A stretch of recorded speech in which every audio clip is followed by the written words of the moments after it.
So guys, kamusta na kayo? Hindi na ako nakapag-video kaninang pauwi kami paglabas ng trabaho. Ngayon nakauwi na tayo. Ngayon susunduin naman natin si Mrs. sa trabaho niya. Ginabi siya ngayon. Ngayon papunta tayo sa trabaho niya ngayon. At siguro maghintay tayo ng mga ilang minuto pa o isang oras sa paglabas niya. Ngayon kalalabas ko lang ng bahay. Medyo nag-ulan ng konti, pero sana bukas hindi umulan para makapagtrabaho. Pagka umulan na naman ito bukas, wala na naman tayong trabaho nito. Ang trabaho natin bukas sa labas.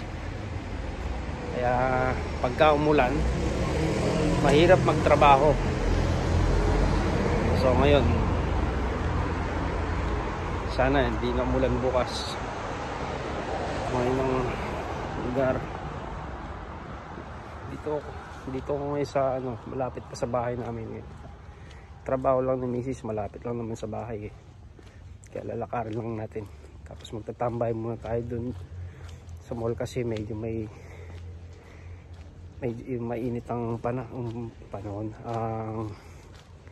May heater, so dun tayo magtatambay para hindi natin maramdaman ng lamig. Lakad lang tayo, 10 minutes walk. Layo lang ng bahay namin sa trabaho niya. Kaya ito, lalakad tayo ngayon.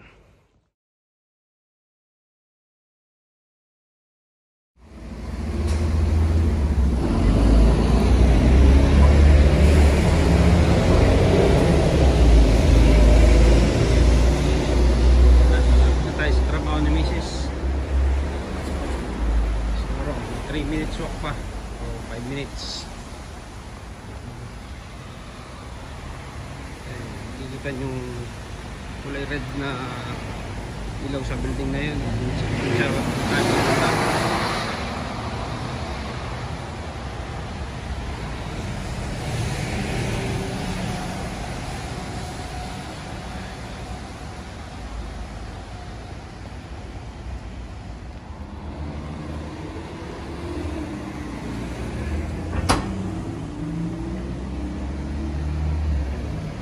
Na yan guys,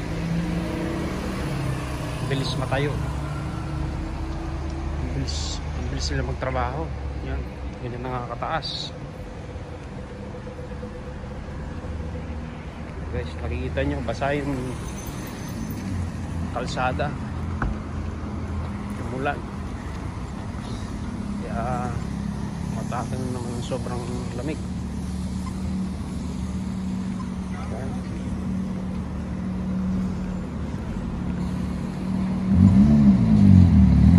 Malapit na tayo sa trabaho ni Mrs. guys. Patay ko muna dito.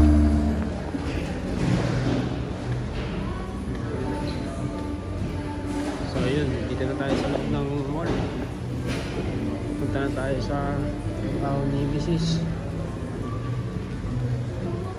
Pero maghihintay pa tayo ng mga ilang minuto. Mag-uupo muna tayo doon. Papainit lang tayo ng katawan dahil dito sa loob ng mall warm ang hindi masyadong maginaw kasi hindi ang heater. So mag-stay tayo sa bahay. Ayoko naman mag-heater sa bahay, gasador ng kuryente. Increase ng kuryente ngayon. Saan yun? Wala ng tao. Sa lolo.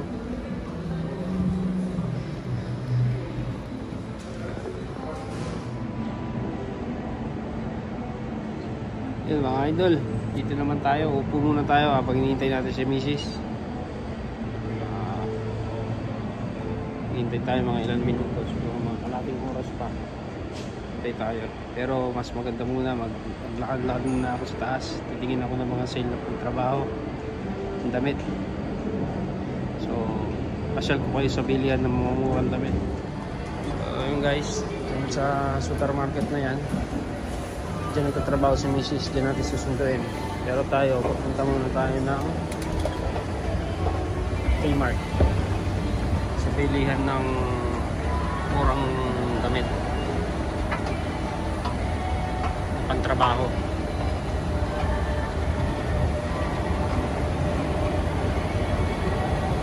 Maka-check tayo ng sale. Kasi pagka nagsisale dito, kung saan 50%, 60%, 70% po. Ang katulad yan, 60% po sale.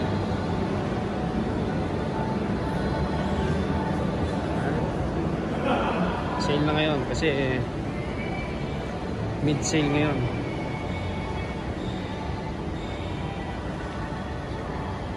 Tayo.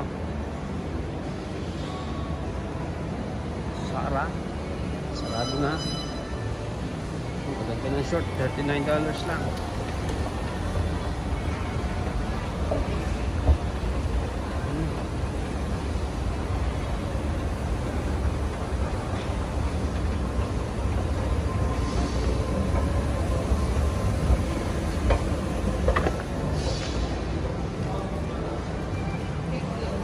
Ayan, food court nila.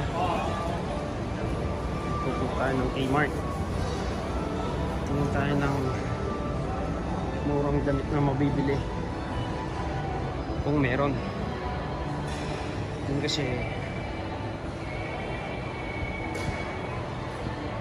katulad dito 50% off.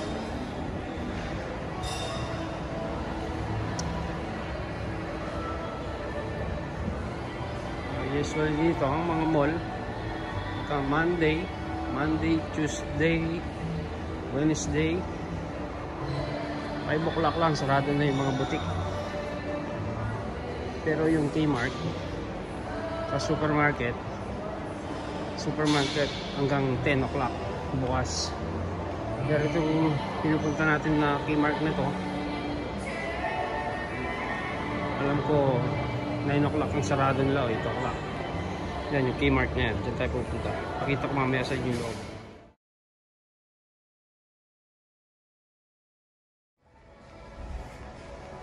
So guys, nandito tayo sa bilihan ng mga damit na pantrabaho. Wala yatang sale. Mahal. $30. Mahal. Wala yatang sale. Yan. Yan ang binibili kong pants na pantrabaho. Kaso sobrang mahal ngayon. Usually nabibili ko lang yan kasi $8. Ngayon $20. Napakamahal.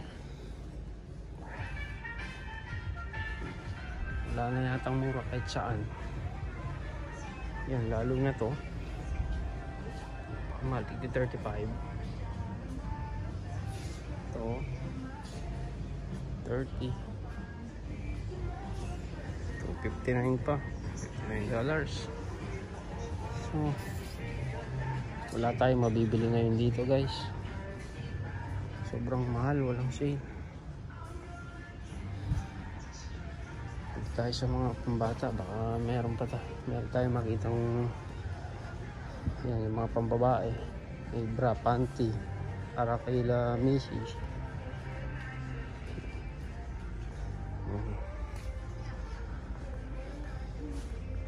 Yan. So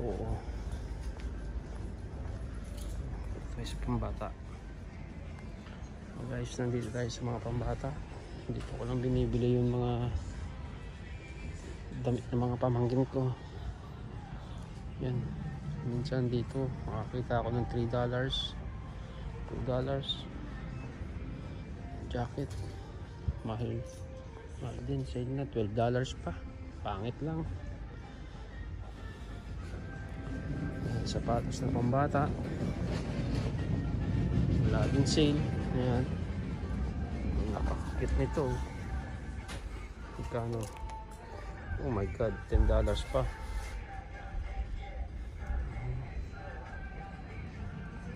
sale talaga. Wala pang sale dito. Pero sa mga butik talaga yun, sale na. Yan, clearance, $12 pa. Kasi may yellow tag na ganyan clearance. Yan na sale. Ayan.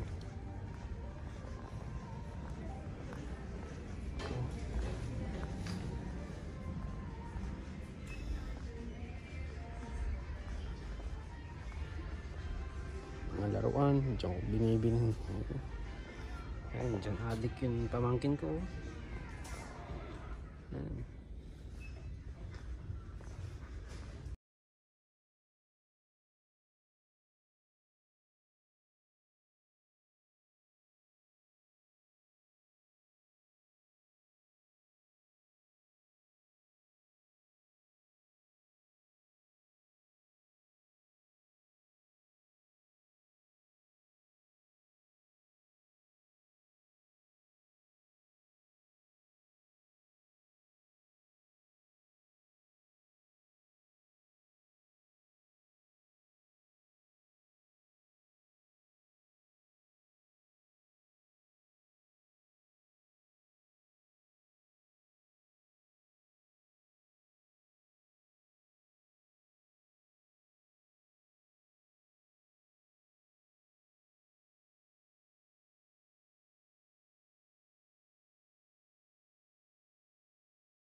Guys, papunta na tayo kay Mrs. Pero hintay pa rin natin siya.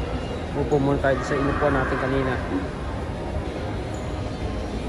Or pasok muna tayo dyan sa hanap tayo mga bibili dapat makakain mamaya. Kasi minsan uwi namin tapos ang kumain nagpahinga, gutom na naman. Kaya naghanap kami ng pagkain ng merienda. Napapasok tayo dito. Tingin muna tayo ng makakain guys. Mamaya na lang. Yan, palabas na siya guys. Tingin muna kami ang makakain namin. Okay, pauwi na kami.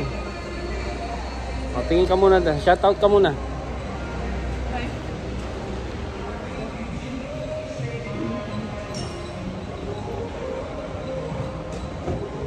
Yun, palabas na. Uwi na kami nito. Hanap muna kami ng makakain.